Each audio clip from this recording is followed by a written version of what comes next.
we'll get to once the Bulls do what they do. This is the most nerve-wracking I've been for a draft since we had number 4 and pick Patrick Williams.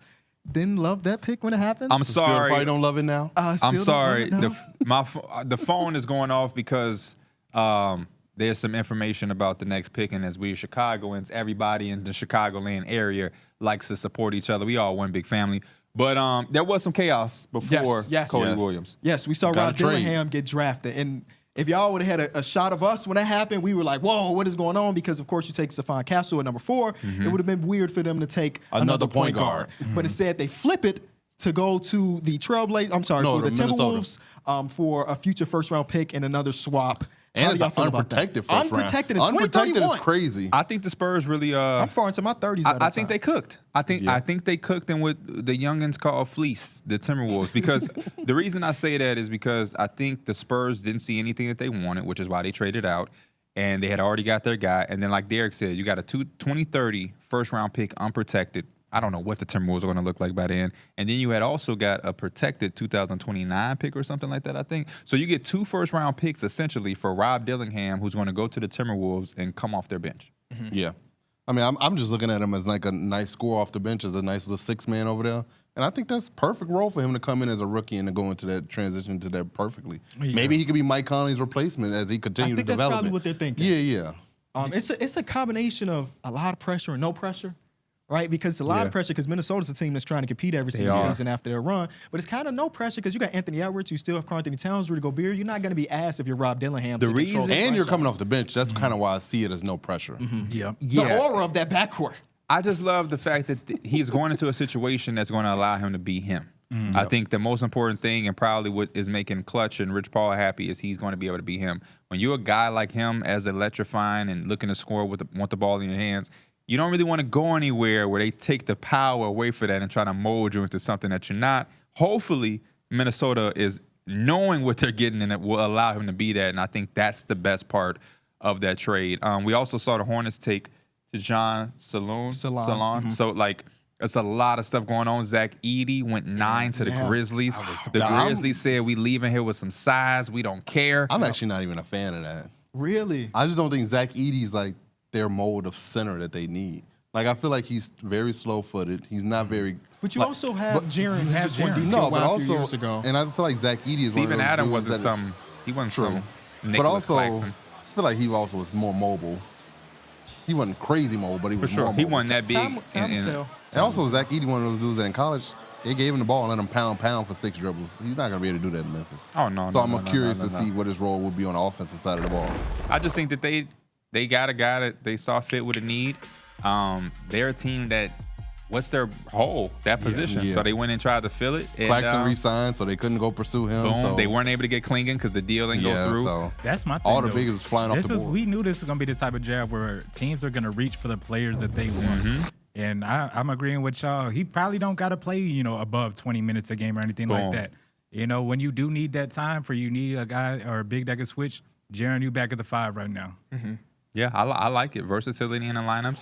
But they're going to come in next year, and they're going to be looking to get right back into the mix, right back in that Western Conference playoff mix. Here we see the Chicago Bulls. Their pick is in. He's got the tears going already. I mean, that's the little homie. To get drafted at home, man. Matas Buzelis coming home, baby. We going golfing, little bro. Can we say that in the Artunis Karnisovas era, of the 5 draft picks he's made, 2 of them have been Chicago. Shout out to Ayo. Ayo DeSimone. He just loves his city, man. I don't blame him. I mean, if Chicago produces talent, man. If the guys there from Chicago, you might as well bring them in. Shout out to my little bro just had a tournament, the off-season tournament at Riverside Brookfield. His brother was playing in it. So you just show he pulled up. It just showed you how much he loved being home. And then now I see him crying, and he's going to the Bulls, and the phone is blowing up, and I'm sure his phone blowing up, which is why he already crying before they announced the pick. I couldn't imagine him getting drafted to play for Chicago. I know, right? I would probably be crying too. I would too. Man, if I get drafted to anybody, I'm crying. I'm be honest. But for Chicago, it's at like home, it's different. It's way you hard. around your big beefs and deep dish pizza and You thought mild you was gonna sauce. leave him behind. No, he's there with you. Yeah, Everybody ain't got Italian beefs. Have we told the story of the golf and stuff? No, right? No. We No. interviewed a bunch of different prospects at the draft combine, and Matas Buzelis, somehow we ended up talking about golfing. He was mentioning that was one of his things in his pastime. We showed him our individual golf swings as we're starting to get into golf. You showed him me and Derrick's I was a worst little thirsty swings, about and it. you showed him your best swing. Yeah. It is what it is. Also, the dude that took lessons. Yep. You got to be smart with it. I'm not going to jump into a new hobby without being good at it. And we played golf before we came here. This guy broke my driver. He did. He literally broke my There driver. it is. The selection is in. Crazy. Matas Y'all know I Buzelis, don't know welcome how to home. Yes, sir. This is a beautiful pick, man. I love it, man. I'm so happy for the Bulls. I love it. I didn't know who was going to be here. I was kind of setting myself up to maybe reach, if you will, for another big because the Vucevic era has not been as amazing as I wanted it to be.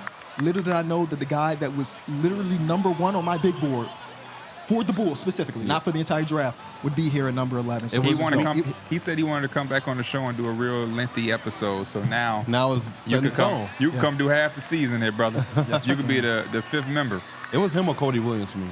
That's on my big board to come to Chicago. It was Donovan Clingan for me. Donovan and then, Matas Buzelis or wing. I just felt like if the Bulls were able to walk away with in this draft with Donovan Clingan, that would have been crazy for them. That would have been the Vucevic replacement. Vucevic would have been traded.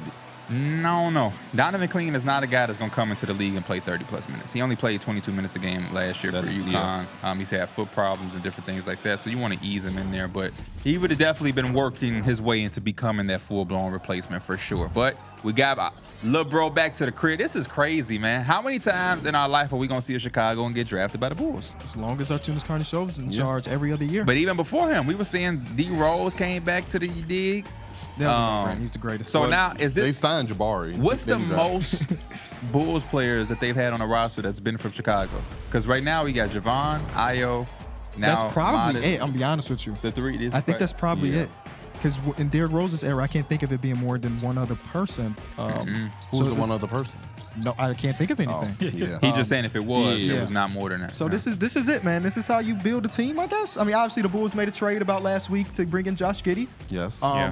And we're not thinking about fit for Josh Giddey as of right now, considering it looked like we're going for accumulating talent, man. Just get the Accumulate talent. This guy could have been the first overall pick if his jump shot failed at the G League. That's what he told us. So him being here at number 11 is dope. They go to Bulls in their war room, looking really not as excited as they should. Yeah, If I'm being honest. Yeah, like they look like oh well, we took him. Yeah, here it is. All right. I kind of like it, man. I think this gives the Bulls an opportunity to play a little fast, play with a little bit more tempo, play young. And I'm very excited for the future because you can go Ayo, Cody, Josh Giddey, Matas at the 4, and then you can go Vooch at the 5. Y'all can run with a little Robert bit Williams of tempo. not coming back. Patrick Williams. I'm sorry. and Patrick Williams not coming Kobe. back? You said Cody. You said Robert. I'm out. We He all over the Definitely place. said Cody. Patrick Williams, I mean, he was coming off the bench for a portion of the year with the Bulls, but he could still start. If we're rebuilding and Patrick Williams don't start, we might as well don't match whatever sure. he gets Yeah, offered. For sure. I think Patrick Williams is Patrick your Williams 4. probably going to start, yeah. I think he's your 4. I think you got Matas playing the 3. No, I if he think Josh starts. Giddey's probably going to play the 3. So who's the backcourt? It's going to be Ayo and Cody. Kobe. Stop saying Kobe. Cody. I don't know why I keep saying Cody. Ayo is your starter, not Zach Levine? Josh Well, Giddey is going to start at point guard. Yeah, Kobe will be the off guard. It will be Matas, and this is assuming rebuild, obviously. Zach Levine Patrick is standing Williams. this team, fellas. Zach Levine is your shooting guard. Kobe White is your point. Josh Giddey is your point forward. And then you got Pat and Vucevic and Matas Buzelis and I was Ayo is coming mentally off the preparing bench. for a new era. I was so excited about this draft yes. pick, and now you bringing up bad stuff, man. Wanna try to boast at what I look like. Keep them down, try to wear, I pull up long range. Jimmy with the heat, I'm on fire. It's 88 over here,